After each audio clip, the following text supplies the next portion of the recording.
Cut off जारी नहीं होने से पहले सबका एक ही सवाल था, कट ऑफ कब जारी होगी, कट ऑफ कब तक जारी होगी, बताइए बताइए बताइए। हम परेशान हो गए, दुखी हो गए, हमारे साथ धोखा हो रहा, हमारी दुनिया लुट रही है, कट ऑफ जारी क्यों नहीं हो रही, सबका सवाल था।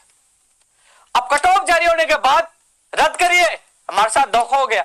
भाई ये चीज तो आपको समझ में नहीं आई। जब मैं चिल्ला चिल्ला के कह रहा था डेटा सार्वजनिक करिए, जब मैं कह रहा था आप अजमेर आ जाइए 18 तारीख को, एक सिंगल व्यक्ति वहां नहीं पूछा। वहां जो 10-15 लोग जो मेरे साथ खड़े थे ना, वो और भर्तियों के ज्ञापन देने वाले आए थे, उनको साथ खड़ा करके मैंने सांकेतिक प्रदर्शन किया और मीडियम दिया कि हाँ प्रदर्शन किया सीबीआई की जांच के लिए, डाटा सार्वजनिक करने के लिए, जारोली को पकड़ाने के लिए। एक सिंगल व्यक्ति नहीं आया। अब तुम्हारी नींद खुल गई। मैं पागल था या जयपुर से मैं अजमेर पहुंचा हूं और आपकी आवाज उठानी आए। फिर मैंने 9 तारीख को आवाज लगाई। 9 तारीख को हनुमान के साथ 5-6 लोग आए, वो भी कि भाई साहब परीक्षा पैटर्न सिलेबस जल्द से जारी हो। सीबीआई की वो मांग कर रहे थे, सीबीआई की मांग आज भी उठा रहा हूं मैं, ठीक है। और 24 तारीख को एक सिंगल आदमी नहीं आया डाटा सार्वजनिक की मांग के लिए, और अब कह रहे रद्द कर दो, हमारा साथ दो, हम 4 तारीख को प्रदर्शन कर रहे हैं, पेपर लीक हुआ। भाई ये तो मैं खुद ही कह रहा हूं, गड़बड़ तो हुई है, मैं खुद ही कह रहा हूं गड़बड़ तो हुई है, घोटाला हुआ है, इतनी कट ऑफ नहीं जा सकती। मैं कह रहा हूं गड़बड़ हुई है, घोटाला हुआ, इतनी कट ऑफ नहीं जा सकती। लेकिन वहां शहीद स्मारक में 4 तारीख को आप धरना दोगे कि रीट को रद्द करो, वहीं धरना दे रहे रीट लेवल 2 को बहाल करो। बताइए, वो भी कह रहे हैं कि हमारे साथ उपेंद्र यादव धोखा कर रहा है, वो साथ नहीं दे रहा, हमारी संख्या कम है, हमारा साथ नहीं दे रहा। इधर आप कह रहे हो कि रद्द करो, हमारे साथ गलत हुआ। वाह, एक भर्ती 2 पक्ष। जब तुम लोगों को मैंने बुलाया आ जाइए, यदि आप लोग 10,000 लोग सड़कों पर आकर वहां बैठ जाते तो सरकार को 1 बार नहीं 10 बार झुकना पड़ता है, सीबीआई को जांच देनी पड़ती और दूध का दूध पानी का पानी हो जाता, हर लोग जेल के अंदर होते। लेकिन नहीं, क्यों आएंगे हम? और आज आप पछता रहे हो। मान लीजिए उदाहरण दे रहा हूं 15,000 है, 15,500 है, 5,000 लोग, उदाहरण दे रहा हूं, मेरे पास आंकड़े नहीं है। मान लीजिए 4-5 हजार लोग घोटाला करके लगे, लेकिन 10,000 इसमें वो भी है ना तैयारी करने वाले, जो आज बहाल के लिए बैठे हैं, जो मांग करे कि बहाल क्या, वो योग्य अभ्यर्थी जिन्होंने मेहनत की थी, जिनके अच्छे नंबर आ रहे हैं, वो अपनी किस्मत को रो रहे, 3-3 साल तक तैयारी की, वो भी गलत नहीं है। गलत आप भी नहीं हो जो फर्जीवाड़े के लिए आवाज उठा रहे हो कि फर्जीवाड़ा हो, आप भी गलत नहीं हो, क्योंकि आपके साथ भी धोखा हुआ। लेकिन किस पक्ष के साथ बैठू बता दीजिए आप। उपेंद्र यादव साथ नहीं दे रहा, उपेंद्र यादव हमारे साथ धोखा कर रहा है। तुम 2 दिन पहले कट ऑफ चिल्ला रहे थे, रद्द रद्द चिल्ला रहे। जब मैं कह रहा था डेटा ओपन करवाइए, डेटा ओपन होगा तो पता लग जाएगा, सीबीआई की जांच करवाइए, भुगती है इसका खामियाजा, भुगती है आप लोग इसका खामियाजा। मैं स्पष्ट मेरी नीति है, 2 पक्ष है, मैं किसी के पक्ष में नहीं बोलूंगा। हाँ एक चीज जरूर है, बहाल वाले बैठे नहीं उनके पक्ष में बोलूंगा, न रद्द वालों के पक्ष में, किसी के पक्ष में नहीं बोलूंगा। वो अपना संघर्ष कर रहे हैं, अच्छा है, संघर्ष करना चाहिए हर व्यक्ति को। आप अपना संघर्ष करो, करते रहो, आप पक्ष बनाइए, बुरा मुझे बना दीजिए। अरे कम से कम हर चीज के लिए मैं ही भागता हूं आप लोगों के लिए, वैकेंसी निकलवाना हो, वेटेज कम करवाना हो, सब कुछ।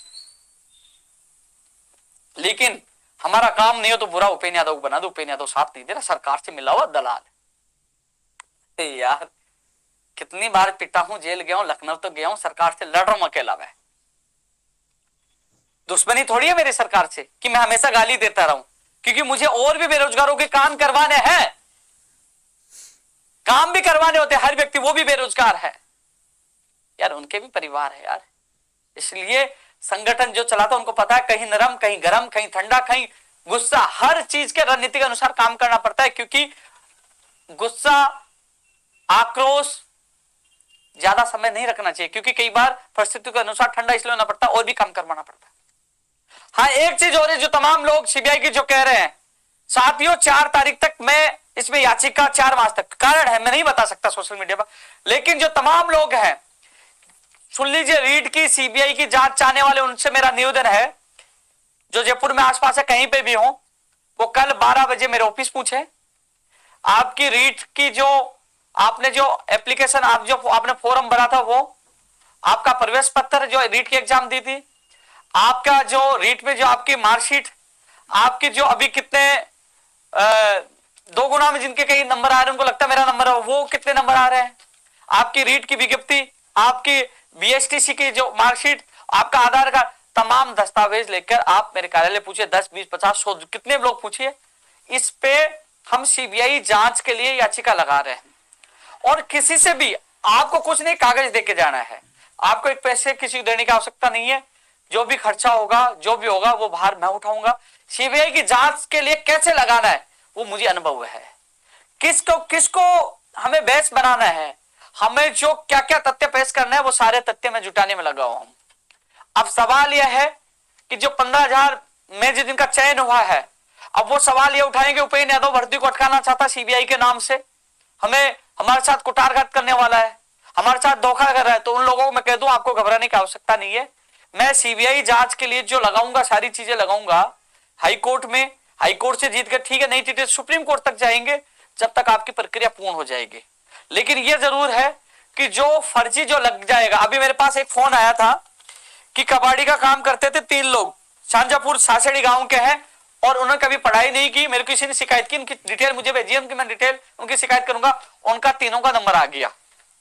तो एक चीज कान खोलकर सुन ले, वो लोग जो पेपर लेकर या क्वेश्चन लेकर जिनका चयन हो रहा है, क्योंकि आज नहीं तो कल सीबीआई की जांच होगी। सीबीआई की जांच कैसे होगी?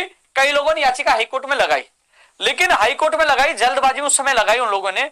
लेकिन हम जो याचिका लगा रहे हैं, जो तैयार करवा रहे हैं, उसके जो ग्राउंड है वो इतने मजबूत है कि एसओजी, सरकार, सबको जवाब देना मुश्किल हो जाएगा, क्योंकि तथ्यात्मक सारी चीजें इकट्ठा करके समय लग जाए चाहिए उसमें। लेकिन वो याचिका इतनी मजबूत लगा रहे हैं, हाई कोर्ट को नहीं तो सुप्रीम कोर्ट से सीबीआई का आदेश होगा। सीबीआई का आदेश होगा, जो लोग नौकरी लग भी जाएगा वो चुन चुन कर बाहर होंगे और जेल के अंदर जाएंगे, और उनकी जगह योग्य अभ्यर्थियों को लेना ही पड़ेगा। और इसमें जो राजनेता संरक्षण करता वो जेल जाएगा, वो मगरमच्छ जेल के अंदर जाएगा। ये 1000% नोट कर लेना, क्योंकि ये लड़ाई हमारी नहीं रुकी। आपने मेरा लाइव 9 तारीख का देखा होगा, 9 से पहले देखा होगा और 24 से पहले देखा होगा। मैंने कहा था कि आप लोग सड़कों पे उतरोगे तो लट गाड़ के सीबीआई की जांच की मांग सरकार से करवाएंगे, ठीक है ना। 4000 लोग अभी लाइव है, 4000 लोग अभी लाइव है। मैंने कहा लट गाड़ के सीबीआई से जांच करवाएंगे। मैंने कहा था आप लोग नहीं आए तो धरातल से नहीं, फिर न्यायालय के माध्यम से लड़ेंगे। अब इसके बाद 24 तारीख तक आप लोगों का इंतजार किया, लेकिन नहीं, हम तो राजा हैं यार, हम तो घर बैठे सोशल मीडिया से ही है ना सीबीआई जांच करवा लेंगे। फिर मैंने मेरे एडवोकेट से बात की, मीटिंग की उनसे, उनका सारे और भी एविडेंस मैं खुद इकट्ठे करने में लगा हूं, मेरे दोस्त लगे, और उन्होंने कहा कि आप कल, इसलिए कई लोगों को मैंने फोन करके बोला था, आप लोगों से निवेदन कर रहा हूं, जो मैंने कहा सीबीआई जांच के लिए केवल आपको वकालतनामे पे साइन करने, अपने कागज देने, एक पैसा नहीं देना। आगे की सारी प्रक्रिया सुप्रीम कोर्ट तक इस केस को मैं लड़ूंगा, क्योंकि मगरमच्छ जेल के अंदर होना चाहिए, सीबीआई जांच होना चाहिए। सरकार से हमारी कोई दुश्मनी नहीं। सरकार कह रही है कि इसमें कुछ नहीं हुआ तो सुप्रीम कोर्ट कर देगा, सीबीआई कर देगा, इसको लड़ेंगे, लेकिन किसी भी फर्जी अभ्यर्थी को लगने नहीं देंगे। वो जेल के अंदर सड़ेगा, उसी जगह योग्य अभ्यर्थी को लिया जाएगा। तो साथियों, वो कागज पूछाइए, इस आगे की लड़ाई अंतिम क्षण तक लड़ेंगे, क्योंकि धरातल पे तो आप लोग बड़े आदमी हो यार, हम लोग इस सड़क पे लौट सकते हैं, आप लोगों के लिए पड़ा नहीं आई कोई बात नहीं, न्यायालय से लड़ाई को लड़ेंगे। अंतिम सांस तक इस सीबीआई की जांच को हम जारी रखेंगे, आज नहीं तो कल होगी। लेकिन जो युवाओं के सपनों के साथ जो खेलने वाले हैं वो बख्शे नहीं जाएंगे, वो जेल के अंदर होंगे। और जो मुझे शिकायत मिली, और भी कोई अभ्यर्थी जिसके आसपास की शिकायतें मुझे जरूर दे, उनकी शिकायत हम एसओजी को जरूर करेंगे। लेकिन मुझे नहीं लगता एसओजी उनकी कोई कार्रवाई कर पाएगी, क्योंकि लाइब्रेरी में क्या हुआ, जेएन डिग्री में क्या हुआ, हालात क्या है कि कई लोगों के खिलाफ कार्रवाई नहीं। ऐसे में अब हम लोग सारे तथ्य न्यायालय के माध्यम से, सुप्रीम कोर्ट के माध्यम से हम लोग लड़ेंगे, और देखना सीबीआई जांच होगी, और देखना बड़ा हुतल फुतल होगा। बहुत लोग जो संरक्षण देने वाले जेल में जाएंगे, या तो याचिका लगाने के बाद, सुप्रीम कोर्ट में जाने के बाद, या तो ये लोग सारे मिलकर मुझे रास्ते से हटा सकते हैं, अन्यथा मैं रास्ते से नहीं हटा तो इनका रास्ता हमेशा के लिए बंद कर दूंगा, क्योंकि मेरे प्रदेश के बेरोजगार के साथ अन्याय नहीं होना चाहिए। जो लोग इंतजार कर रहे थे कि हाँ कटऑफ इतनी नहीं जानी, कटऑफ वास्तव में ज्यादा गई है, बहुत ज्यादा गई है। लेकिन कुछ लोग जो वास्तव में जिनका सिलेक्शन है, कोई अच्छी मेहनत करने वाले भी हैं, और इसमें कुछ लोग पेपर लेके आने वाले भी हैं। ऐसे में अब सीबीआई की जांच होना अत्यंत आवश्यक है। लेकिन जो योग्य अभ्यर्थी है उनको घबराने की आवश्यकता नहीं है, आपको कहीं अन्याय नहीं होगा, क्योंकि सरकार ने तो पहले रद्द नहीं किया, और अब न्यायालय में हम यही जा रहे हैं कि क्योंकि सरकार क्या कहेगी वहां जाके न्यायालय में, साहब ये भर्ती रोकना चाहते हैं, तो हम कहेंगे हम भर्ती नहीं रोकना चाहते, साहब कह देंगे हम ग्राउंड्स पे हम भर्ती नहीं रोकना, चालू रख लीजिए। हम उन सारे फर्जियों को बाहर करना चाहते हैं, जेल में डलवाना चाहते हैं। हम उन सब लोगों को जो पेपर माफिया है, गिरोह है, जो राष्ट्र संरक्षण करता है, वो सबको जेल में डलवाना चाहते हैं और खुलासा करना चाहते हैं। ये हमारी इच्छा है, ये हमारी मांग है। तो इसके लिए हम अंतिम शर्त तक लड़ेंगे। ये रीट सीबीआई की मांग के लिए है।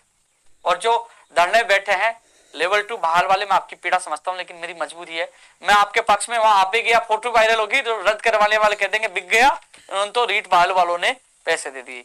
क्योंकि पक्ष दो बने हैं, इधर पटवारी वाला भी चल रहा है। मेरी मजबूरी यह है कि मुझे हर बेरोजगार के लिए भागना पड़ता है, लेकिन ये सरकारों की नीतियां होती है। सरकार कोई से भी हो, बेरोजगारों को अलग अलग वर्गों में बांटकर एक दूसरे को लड़वाकर और उनके मजे लेना और उनका भविष्य चौपट करना। मैं कोशिश करता हूं हर बेरोजगार को न्याय मिले। पता है आज आप सब लोग अभी 4000 के करीब लोग देख रहे हैं, लाइव देख रहे हैं दोनों जगह, 4000 यूट्यूब और फेसबुक पे। साथियों, कानून जो आ रहा है 4 अक्टूबर को जब मुख्यमंत्री जी से मिला, मैंने कानून की मांग की, चिल्ला चिल्ला के लाइव में बोलता था गिर जमानती कानून आना चाहिए, संपत्ति जब्त होनी चाहिए और आर्थिक दंड होना चाहिए। लगातार आवाज उठाई। 4 अक्टूबर मुख्यमंत्री जी को जब मैंने यह सुझाव दिया, उन्होंने कहा वास्तव में अच्छा सुझाव, मुझे धन्यवाद दिया। 17 अक्टूबर को घोषणा, 18 अक्टूबर मेरा अनशन तोड़वाया गया और महेश जोशी जी मुख्य सचेतक थे उस समय, उन्होंने कहा कि हमने कानून की मांग मान लिया। अब कानून का बिल पेश हो गया, 4 तारीख को उस पर बहस होगी, वो पारित हो जाएगा। लेकिन कुछ लोग ये कह रहे हैं, मुझे अफसोस आता है, कुछ लोग कह रहे हैं कि हमारे संघर्ष की जीत हुई। भाई आप थे ही नहीं जब अक्टूबर में, जब अनशन तोड़ा गया, जब हमारी मांगे पूरी हुई थी, तो आप थे ही नहीं, तो आपकी जीत कैसे हो गई यार? कम से कम हद होती फेंकने की। ये हमारे संघर्ष के बदौलत पूरे राजस्थान का युवा परिजन और जब तमाम लोग लाइव देखते हैं ना, उनको पता है ये मेरे जीवन की सबसे बड़ी जीत है। क्योंकि अब इससे फर्जीवाड़ा रुकेगा, मैं कह रहा हूं इससे फर्जीवाड़ा रुकेगा, साफ कह रहा हूं। देख लेना आने वाली भर्तियों में पारदर्शिता के साथ वो भर्तियां होंगी। जो तमाम युवा जो तैयारी करें, उनको ये कहना चाहूंगा, ये कानून आपके लिए रामबाण साबित होगा। इस कानून के लिए मैंने अनशन किया, तड़प आप लोगों के लिए। आपको पता है कितना भयंकर मैं तड़प रहा था, क्या हालात हुए थे, कितना लड़ा, कभी पुलिस के धक्के खाए, कभी शहीद स्मारक पर बैठा, और आखिरकार ये कानून संघर्ष के बदौलत आपके सहयोग से ये कानून आ रहा है। इस कानून की वजह से आने वाले भविष्य में आपकी भर्तियां पारदर्शिता के साथ होंगी और आपको न्याय मिलेगा। लेकिन सीबीआई की जांच के लिए हम इसलिए कोशिश कर रहे हैं कि वो मगरमच्छ जेल के अंदर जिन्होंने इन लोगों के आंसू, जो बहनें रो रही है ना, बेटी बेटी जो शहीद स्मारक रो रही है, घर पे जो उनके आंसू आ रहे हैं, इनका आंसू का बदला ले वो जेल के अंदर उनसे जिन्होंने भविष्य बिगाड़ा है। इसलिए सीबीआई की जांच के लिए हम मेहनत कर रहे हैं। ये कानून हमारे संघर्ष, मेरे जीवन के ऐतिहासिक इस एक पल है, क्योंकि ये संघर्ष का एक ऐतिहासिक जीत है। कानून ये आप लोगों के संघर्ष के बदौलत है। साथियों, आपने इतना विश्वास किया, साथ दिया, क्योंकि साथियों आपने देखा होगा 9 तारीख को, 24 तारीख को, क्योंकि वो अन्य भर्ती वाले थे, लेकिन कम से कम यूथ तो आ रहा ना साथ। तो यूथ तो कह रहा है कि उपेंद्र यादव आप आगे बढ़ो, हम आपके साथ है। यही यूथ, यही युवा मेरी ताकत है, जो सरकार को एहसास करवाता है कि इसके ऊपर हाथ उठाएंगे तो राजस्थान में भूचाल आ जाएगा। संघर्ष जारी है, संघर्ष अंतिम क्षण तक जारी रहेगा।